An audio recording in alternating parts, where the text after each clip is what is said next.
그 다음에 사사기로 한번 넘어가도록 하겠습니다. 사사기에 이렇게 들어가 보면 처음에는 약속의 땅 정복을 다 완수하지 못하는 것 같다 하는 그런 이야기가 처음에 1, 2장이 좀 나옵니다. 그 다음에 이제 3장부터는 이제 12사사의 이야기가 쭉 나오고요. 마지막에 보면은 17장 이후에는 상당히 우리가 보기에도 민망한 그런 이야기들이 많이 이렇게 있는 것을 볼 수가 있습니다. 사사기 맨 처음에 우리가 들어가면서 약속의 땅을 정복을 과연 했는가? 왜냐하면은 여러 몇 가지 이야기를 듣는데 보니까 우선 골짜기는 가나안 족속들이 그 철봉 병거를 이렇게 주둔시켜 놓았기 때문에 우리가 점령하지 못했다. 그런 이야기가 있거든요.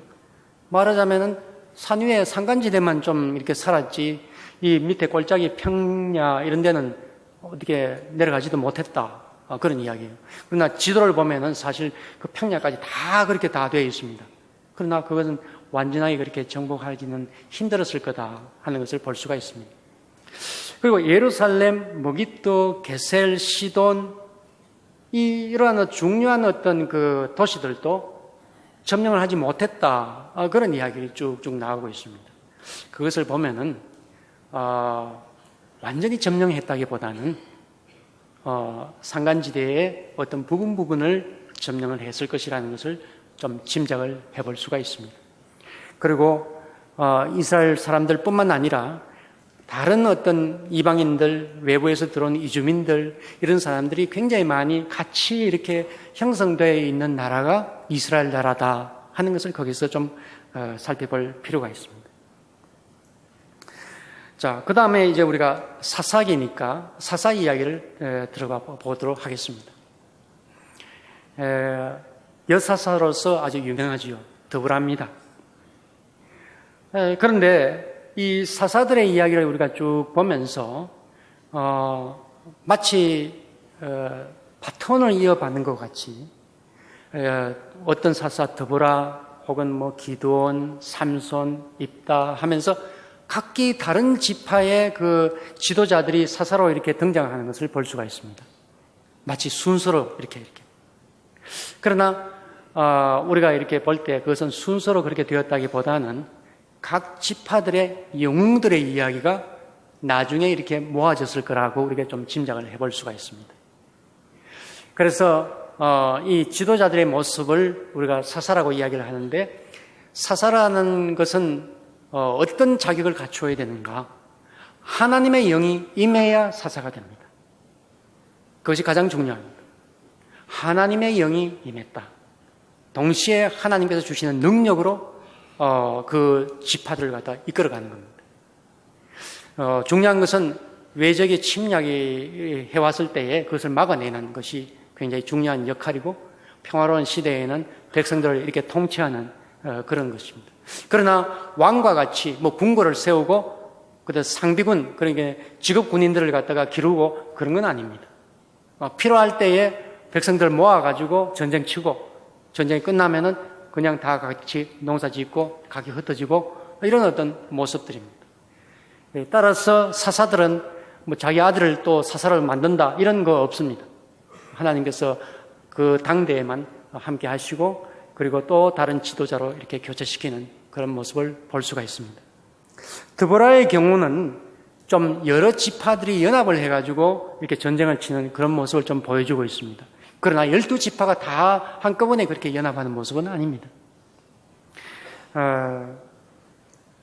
그리고 이 사사기를 우리가 읽을 때에 한 가지 어떤 패턴을 발견할 수가 있어요. 뭐냐면 각 지파들의 이야기 혹은 사사들의 그 이야기가 하나의 패턴을 이루고 있는데 이런 패턴입니다. 평화로운 시기가 이렇게 진행되고 가다가 나태하고 또는 방종하고 그런 상황 속에서 그 백성들이 하나님을 멀리하고 타락을 하게 됩니다. 그러면은 하나님께서 형벌, 징계를 내리시죠. 그것은 뭐냐? 외적의 침략입니다. 외적의 침략을 해오니까 너무너무 힘들고 괴로우니까 하나님께 그 백성이 부르짖습니다. 하나님 제발 좀 살려주십시오 해서 하나님께서 구원자인 사사를 보내주셔가지고 그 백성들을 외적의 침략에서 구해내십니다. 그리고 또 평화로운 시기가 이렇게 되죠. 그런데 이 평화로운 시기가 그리 오래 가지를 않고 또다시 백성들이 나태하고 하나님을 배신하고 해서 또 하나님의 형벌을 받고 또 괴로워서 또 부르짖고 또 사사를 보내가지고 구원시키시고 또 평화로운 시기를 만들고 이런 것이 이제 반복되는 것을 이 사사기에서 우리가 찾아볼 수가 있습니다. 여기에서 사사기에서 주는 메시지가 있습니다. 그것은 무엇이냐? 평화로운 시기에 나태하지 말고 경계심을 흩어지지 말고 정말 그것을 감사하게 여기면서 그것이 그냥 주어진 것이 아니라 하나님의 은혜요 선물인 줄 알고 그 평화를 정말 잘 유지를 하도록 하나님을 배역하지 말고 하나님 말씀에 순종을 잘하고 하나님 뜻을 충실히 지키는 그 모습을 보여야만 참으로 하나님의 백성이다. 이것을 우선 가르치고요. 그 다음에 잘못을 해서 하나님께서 징계를 내리시고 그렇게 매를 맞고 있을 때에 그냥 좌절하고 그냥 포기하지 말고 그때라도 하나님께 부르짖으라. 그 부르짖는 그 기도 소리를 하나님께서 외면하지 않으신다. 사사를 보내서 구원해 주시듯이 우리를 어려움 가운데서 구원해 주실 것이다 하는 그런 메시지도 또한 동시에 거기에 있습니다. 이 두 가지 메시지가 이 패턴 속에서 우리에게 알려주는 거예요. 그래서 각 사사들의 이야기를 이런 패턴 속에서 쭉 전개를 하고 있습니다. 우리는 여기에서 하나님의 영이 함께 하시는 분들이 사사요 지도자라는 것을 우리는 발견을 하게 되고요. 그 다음 보면 왕을 세우는데 사울과 다윗에게 이제 사무엘이 기름을 부으니까 하나님께서 영이 함께 하셔서 지도자가 되고 하는 모습을 볼 수 있습니다. 그런데 오늘 우리는 어떻습니까? 우리 누구든지 하나님께 간구하고 또 하나님께서 누구에게든 개개인에게든 하나님께서 성령 충만케 해주시고 이것이 오늘날 우리들의 시대입니다. 참으로 하나님께서 주시는 은혜의 시대에 우리가 살고 있는 것입니다. 옛날에는 지도자에게만 주시던 그 은혜, 하나님의 영이 함께 하시는 것. 그러나 오늘은 우리 개개인이 성전이 되어가지고 하나님께서 우리를 성전으로 만드시고 우리 안에 거하시겠다고 영으로 우리 안에 함께 하시겠다고 하시는 분이 오늘날의 하나님이십니다. 얼마나 은혜로운 시대에 우리가 살고 있는지 이것을 비교해 보면 우리가 알 수가 있습니다. 또 하나는 이제 그 밑에 보면은 숫자가 아까도 이야기했듯이 상징적인 숫자와 그 다음에 실제 산수 숫자가 좀 다르다 그랬죠. 여기에도 보면 그런 숫자가 좀 자주 나옵니다. 예를 들면 입산이라는 사사의 아들은 30명이고 딸도 30명이고 또 압돈이라는 사사의 아들은 40명이고 손자가 30명이고 나귀가 70필이었더라. 뭐 이런 식으로 40, 30, 30, 70 32, 41, 뭐 이래도 될 수 있을 것 같은데, 이렇게 숫자를 40, 30, 70 이렇게 나오는 것은 좀 무엇을 이야기를 하냐면 이것은 완전수입니다. 땅의 완전수는 4입니다. 동서남북. 하늘의 완전수는 3입니다. 그것은 우리가 삼위일체 하는 그런 어떤 것도 우리가 볼 수가 있고, 우리 전통적인 우리의 사고 속에도 3이라는 숫자가 굉장히 중요한 숫자로 등장을 합니다. 천지인 뭐 이런 식으로 우리가 3이라는 숫자를 굉장히 신성시합니다. 이처럼 그 이스라엘 사람들의 생각 속에도 숫자가 3과 4는 완전수고 그것이 합한 7이라는 숫자는 더 완전 숫자고 40이라는 것은 4 곱하기 10, 30이라는 것은 3 곱하기 10 이런 식으로 해서 나오는 숫자이기 때문에 완전 숫자입니다. 그래서 굉장히 아들이 많았더라. 딸들이 많았더라. 손자가 많았더라. 이런 것을 이제 알려주는 그런 어떤 의미를 전달해주는 숫자로 우리가 볼 수가 있습니다. 기드온을 한번 봅시다. 기드온은 우리가 참 잘 아는 그런 사사 아닙니까? 불과 한 300명의 그런 용사로서 수많은 적군들을 물리치는 그 모습을 볼 수가 있습니다. 그 300만의 용사를 어떻게 선출을 했습니까? 어떻게 선발을 했습니까? 많은 사람들이 왔습니다. 그런데 목이 마른 어떤 상태에서 물을 마시라고 이렇게 목가에 이렇게 데려갔더니 어떤 사람은 허겁지겁 엎드려서 물을 먹고 어떤 사람은 그냥 무릎만 굽힌 채 무기를 들고 앞을 바라보면서 이렇게 물을 떠마시는, 떠먹는 그런 어떤 사람도 있습니다. 그래서 기드온이 군인 정신이 투철한 300명만 선발을 하고 나머지는 다 집으로 돌려보내는 거예요. 전쟁의 성패는 숫자에 있지 않고 하나님에게 있다라는 것을 단적으로 보여주는 그러한 숫자입니다. 적은 숫자이지만 하나님을 신실히 섬기는 사람들이야말로 승리를 가져올 수 있는 용사들이다 하는 것을 기드온의 이야기에서 좀 볼 수가 있습니다. 우리는 기드온의 이야기 가운데 또 다른 이야기를 좀 볼 수가 있는데 그것은 뭐냐면 처음에 기드온의 그 가정 상황입니다. 기드온은 하나님을 만나서 그 사사가 되면서 뭘 했습니까? 자기의 집안에 있던 바알과 아세라 상을 찍어버렸죠. 그래서 바알을 갖다가 부숴뜨렸다. 그렇게 해서 별명이고 이름인 여룻바알이라는 이런 이름도 가졌습니다. 이 말은 무슨 말이냐 하면은 원래 기드온 가정에서 하나님도 섬기고 바알도 섬기고 아세라도 섬겼다는 것이에요. 그러나 하나님을 직접 만나고 보니까 그게 아니더라 하면서 바알과 아세라를 이렇게 찍어버리는 그런 모습을 보면서 우리는 그 당시의 종교 상황이 어떠했는가 하는 것을 좀 살펴볼 필요가 있습니다. 이것뿐만 아니라 나중에 17장에 나오는 에브라임 산지의 미가의 집에서 일어난 일들 이런 것들을 이렇게 보면요, 여호와만 섬기는 그런 상황이 아니에요. 바알도 섬기고 아세라도 섬기고 이런 어떤 상황들의 모습입니다. 그래서 다종교 상황입니다. 심지어 한 집안에서도 한 마을 안에서도 여러 신들을 섬기는 그런 어떤 모습들이 일반적인 모습이었다는 것이죠. 그런 모습 가운데에서 오직 여호와만 섬긴다는 것이 그렇게 쉽지가 않습니다. 왜냐? 보통 이제 옛날에는 이 신을 섬기는 것이 어떤 모습이냐 하면요, 각 지역에는 수호신이라는 것이 있습니다. 각 지역에는. 그래서 이 마을 혹은 이 나라에 가면은 이 신을 섬기고 저 나라에 가면 저 신을 섬기고 이거 일반적인 모습입니다. 그렇기 때문에 그 광야에서 이렇게 들어온 이스라엘 사람들이 이 땅, 육지, 그러니까 그 농사 짓는 이 땅에 들어오면은 그냥 빈 공간이 아닙니다. 마을마다 다 섬기는 신이 있는 거예요. 또 그 신이 또 아주 말하자면 우리로 치면은 아주 그 영험이 있다. 이렇게 알려진 신들입니다. 그 신을 섬겨야 농사도 잘 짓고 많이 수확할 수 있다. 이렇게 그거 가서 빌고 말이에요. 바다에 가면 용왕한테 빌고 산에 가면 산신령한테 빌듯이 말입니다. 그런 어떤 생각들을 다 가지고 있는데 그들이 들어와서 우리는 여호와만 섬기겠노라 이렇게 할 때에 굉장히 많은 마찰이 일어났을 것이라는 것을 우리가 짐작할 수 있습니다. 그래서 마찰을 일으키지 않고 어떻게 살려고 하다 보니까 한 집안에 바알도 아세라 상도 놔두고 하나님도 섬기고 이런 일들이 이제 일어나는 겁니다. 그것이 이제 그 당시의 상황이었다는 것이죠.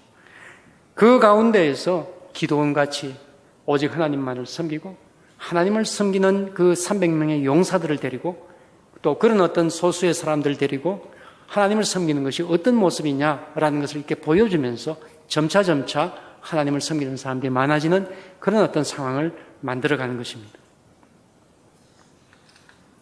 그런데 불행한 것은 이 기드온의 아들입니다. 기드온의 아들이 아비멜렉인데 이름도 좀 이상해요. 우리 아버지는 왕이다 하는 뜻이 이 아비멜렉의 이름 뜻입니다. 누가 지어주었겠어요? 이게 기드온이 지어줬는지 혹은 어머니가 좀 첩이에요.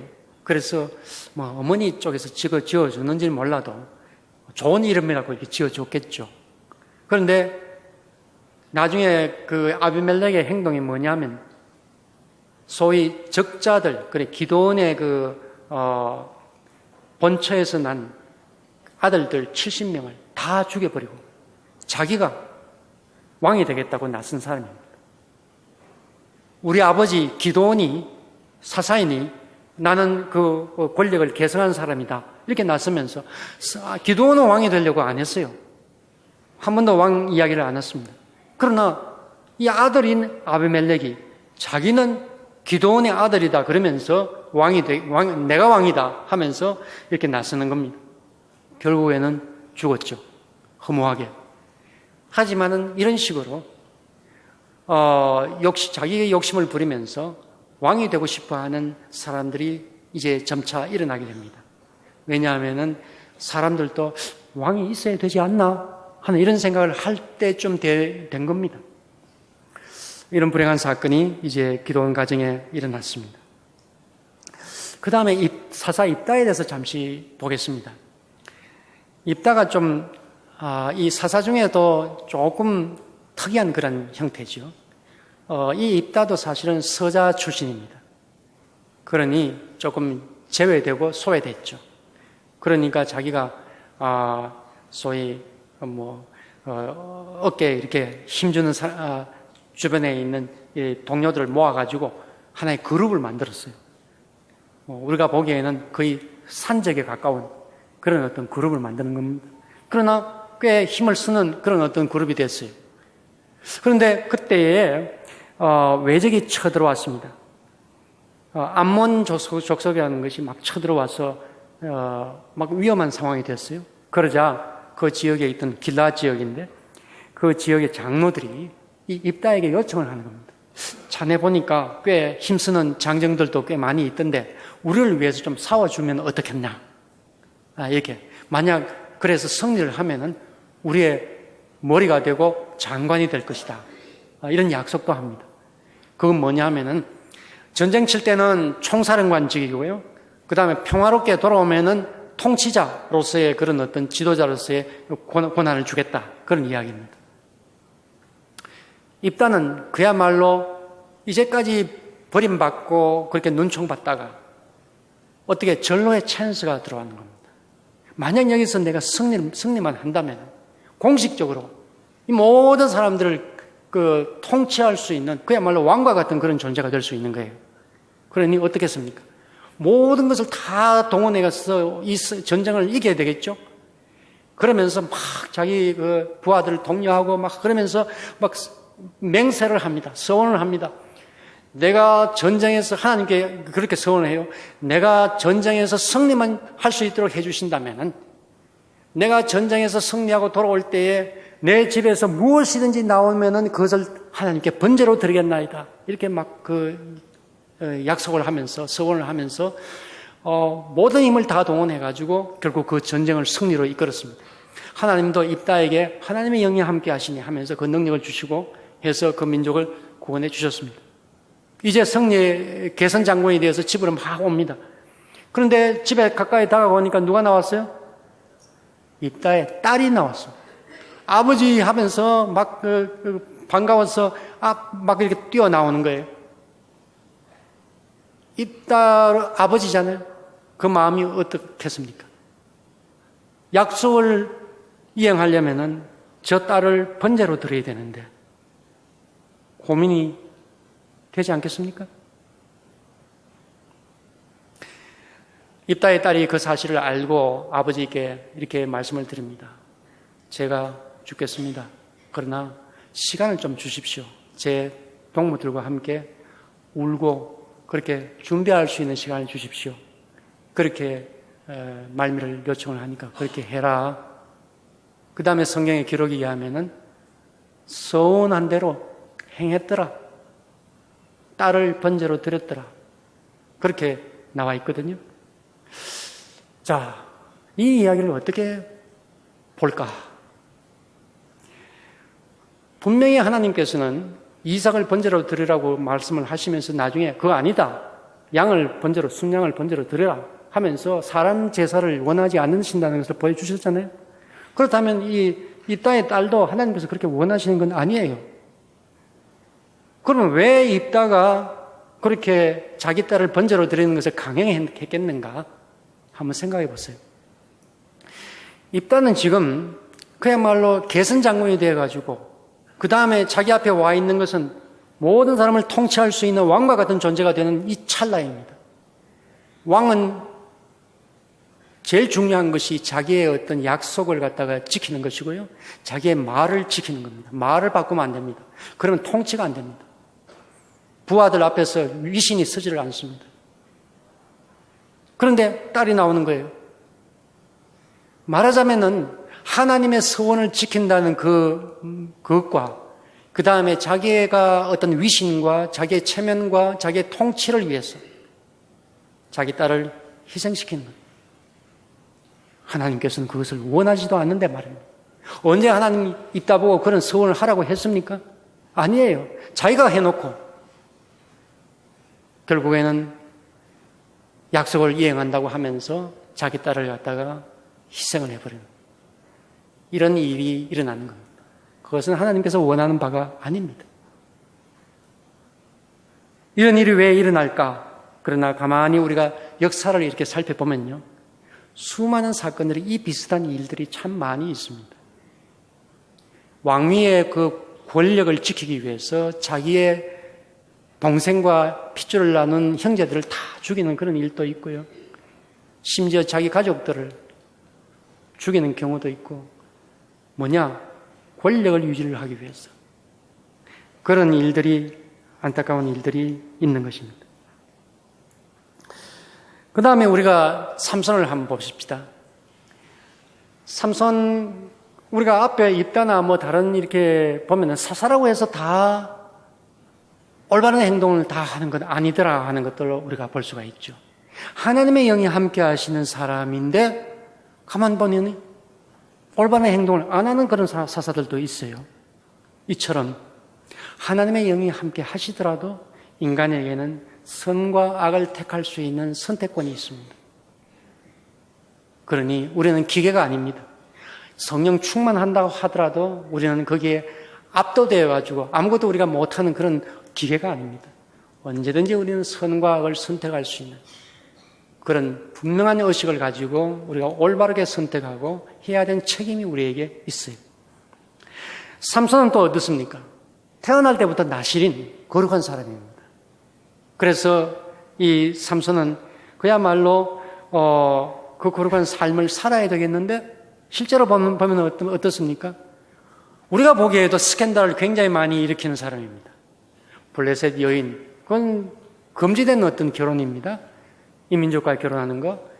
그런데 거기 가서 그 블레셋 여인에게 꼬임의 유혹에 빠져가지고 내 머리를 자르면은 뭐 힘이 빠진다 그런 이야기를 해가지고 결국 사로잡혀가지고는 그 신전에, 그 이방 신전에 그 눈을 빼고 그 맷돌을 돌리는, 감옥에서 맷돌을 돌리는 그런 상황이 되었잖아요. 그러나 마지막 점점 머리가 길어져 나오고 그리고 마지막 하나님께 기도를 드립니다.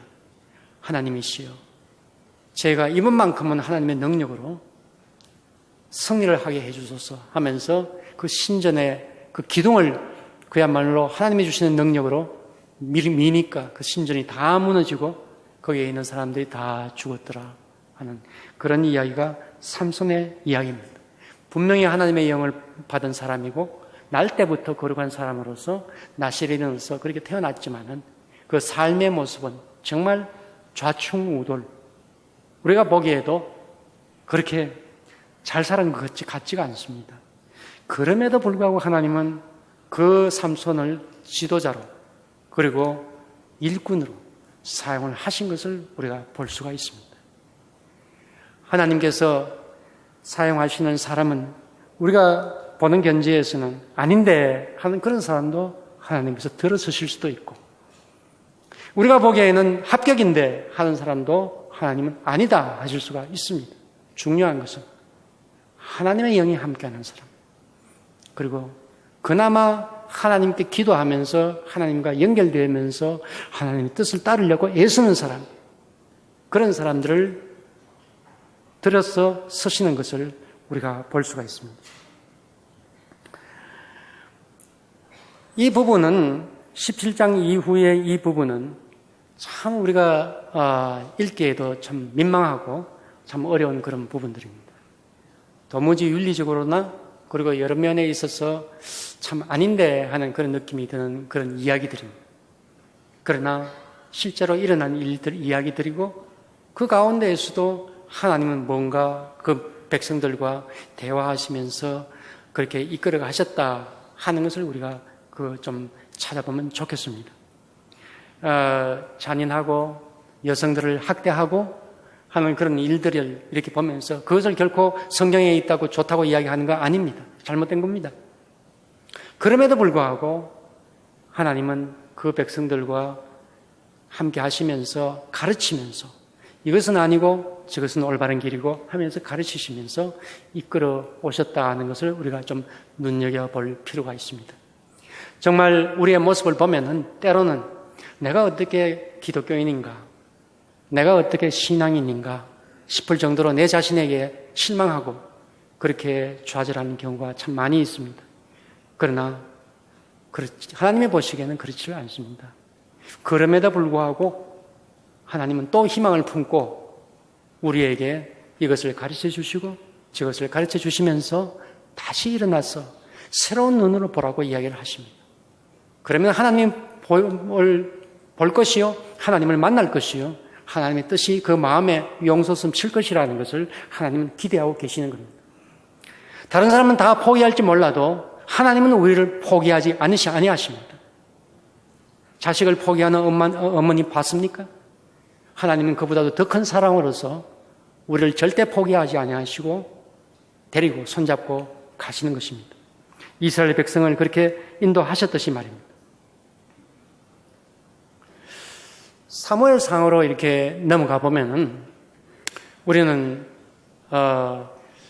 이 위대한 그 예언자요, 제사장이요, 사사인, 마지막 사사인 사무엘을 만나게 되고 그 다음에 사울, 그 다음에 다윗을 이렇게 만나게 됩니다. 여러분 그 사진 그림 기억나십니까? 옛날에 보면요, 이 버스에 운전석 옆에 저 사진을 이렇게 걸어놓고 오늘 또 무사히 이렇게 탁 이렇게 해놨습니다. 예수 안 믿는 사람들도 저 사진을 걸어놓고 이렇게 기도하는 심정으로 그렇게 다녔습니다. 예. 저게 어린 사무엘을 그린 유명한 그림입니다. 한나의 기도로 얻은 그런 아들 아닙니까? 이 사무엘 이야기가 나오고 그 사무엘이 이제 그 서원한 대로, 한나가 서원한 대로 실로 성소에 어린 시절부터 이제 하나님께 바치게 됩니다. 거기에는 엘리 제사장이 이제 있고요. 그리고 하나님의 법궤가, 하나님의 궤가 거기에 있습니다. 그런데 불행하게도 이 사무엘은 거기서 엘리 가문의 그 멸망을 하나님으로부터 듣습니다. 왜냐? 엘리의 아들들이 너무 방탕하고 하나님의 뜻을 거역하는 일들을 많이 했어요. 그래서 그 아들들이 결국 죽게 되죠. 또 그와 더불어서 하나님의 궤, 이 법궤를 블레셋에게 빼앗기는 일이 생깁니다. 우리는 이제 법궤를 이게 신상이라고 보지를 않습니다. 그것은 하나님께서 내려오셔서 이렇게 앉으시는 의자 정도로 우리가 보고 있습니다. 그러나 다른 종교인들은, 다른 사람들은 그런 걸 이렇게 보면은 저게 신상이네, 이렇게 보통 많이 봅니다. 그래서 이제 법궤를 메고 나가면은 하나님께서 함께 하심을 이제 눈으로 보게 되니까 군인들이 막 사기가 이렇게 북돋아 올라갑니다. 그래서 이제 법궤를 메고 이제 전장터에 갔는데, 근데 그 전쟁이 패해버리고 그 법궤를 블레셋 사람한테 뺏겨버렸습니다.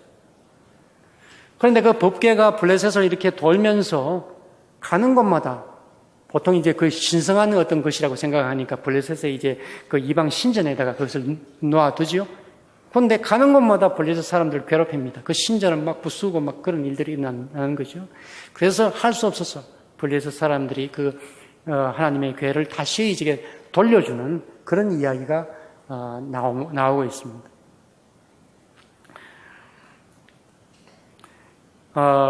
사무엘과 이 사울이 이렇게 등장을 하게 되는데, 사무엘은 이제 마지막 사사로서 제사장이요, 예언자요, 이렇게 활동을 하게 됐는데 이 백성들이 왕을 요구를 하는 겁니다.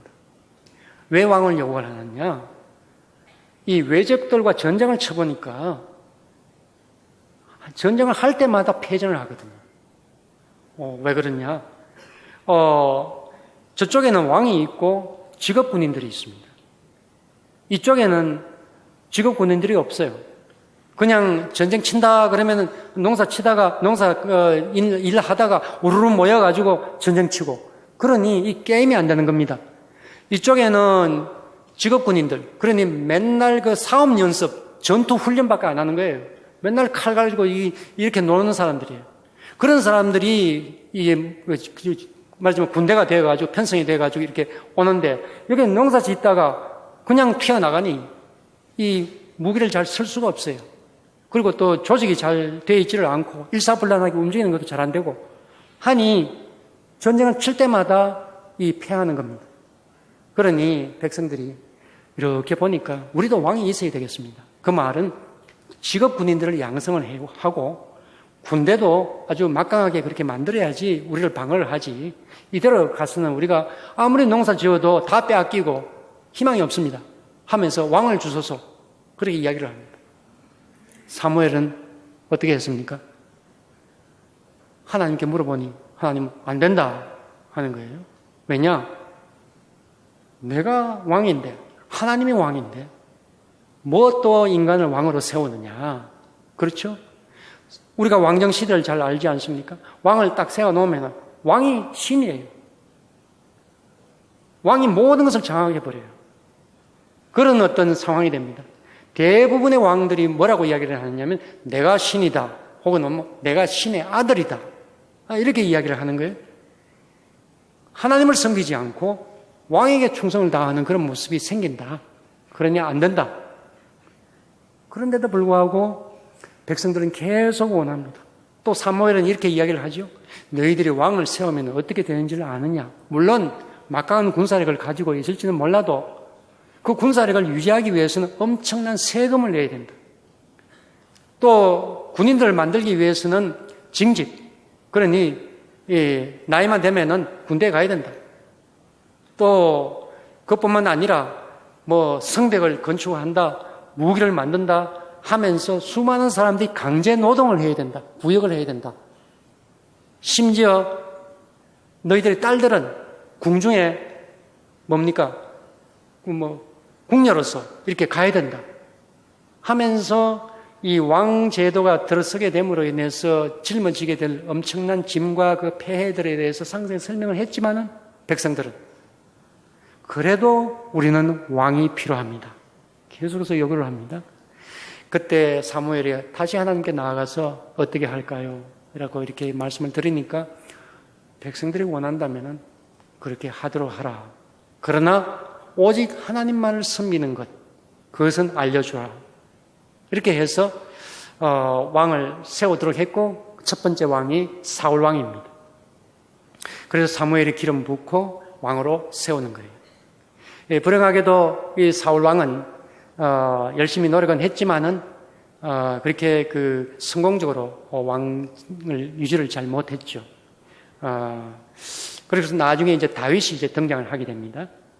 다윗이 등장을 하면서 다윗이 아주 백성들로부터 인기도 있고 또 하나님의 말씀을 잘 듣는 어떤 모델 역할을 하게 됩니다. 그래서 사울은 점점 사라지고 결국 사울은 전투 현장에서 전설을 하게 되고 이 다윗이 이제 왕이 되는 그런 이야기가 등장을 하는데, 그 과정 가운데에서 다윗이 사울에 피해서 도망가기도 하고 더 이상 도망갈 곳이 없으니까 블레셋이라는 지역에 가서 잠시 이제 몸을 의탁하는 그런 일들도 일어나는 것을 볼 수가 있습니다. 그것이 이제 사무엘상의 이야기가 되는데, 이 사무엘상 이야기는 사무엘하와 이렇게 연결되기 때문에 다음 시간에 다윗에 대해서는 좀 더 집중적으로 여러분과 함께 보도록 하겠습니다. 오늘 우리가 여호수아부터 사사기, 사무엘상까지 한번 살펴보면서 정말 우리 눈에 보기에도 어떻게 이런 사람들을 하나님께서 이끌어 가셨는가, 싶을 정도로 좌충우돌, 시행착오 많이 하는 그런 모습들을 거기서 볼 수가 있습니다. 그러나 오늘 우리들의 삶의 모습을, 현장을 보면은 우리도 역시 많이 좌충우돌하고 시행착오 겪으면서 살고 있는 우리들의 모습입니다. 이스라엘 백성들을 하나님께서 인도하셨듯이 오늘 우리도 너끈하게 하나님께서 인도해 내실 수가 있습니다. 그들이 각 시대마다 자기의 처한 상황에서 하나님을 새로 발견하면서 용기를 얻고 나아갔듯이 우리도 우리의 삶의 현장에서, 일터에서나 학교에서나 가정에서나 어디서나 사업 현장에서나 우리는 우리의 하나님을 거기에서 만날 것입니다. 그리고 거기에서 하나님의 손을 우리가 맞잡을 것입니다. 그리고 거기에서 하나님의 격려를 받으면서 다시 우리는 일어날 것입니다. 하나님께서 옛날에는 지도자에게만 영을 주시던 하나님이 오늘날에는 우리의 개개인에게 하나님께서 영으로 함께 하십니다. 우리의 몸이 성전이 되고 24시간 우리는 하나님께서 함께 하시는 것을 느끼면서 하나님과 대화하면서 우리는 살아갈 수가 있습니다. 이것이 오늘날 우리에게 주시는 하나님의 큰 은혜인 것입니다. 하나님께 감사하고 그리고 힘을 내서 열심히 살고 또 하나님을 찬양하면서 그렇게 살기를 간절히 바랍니다.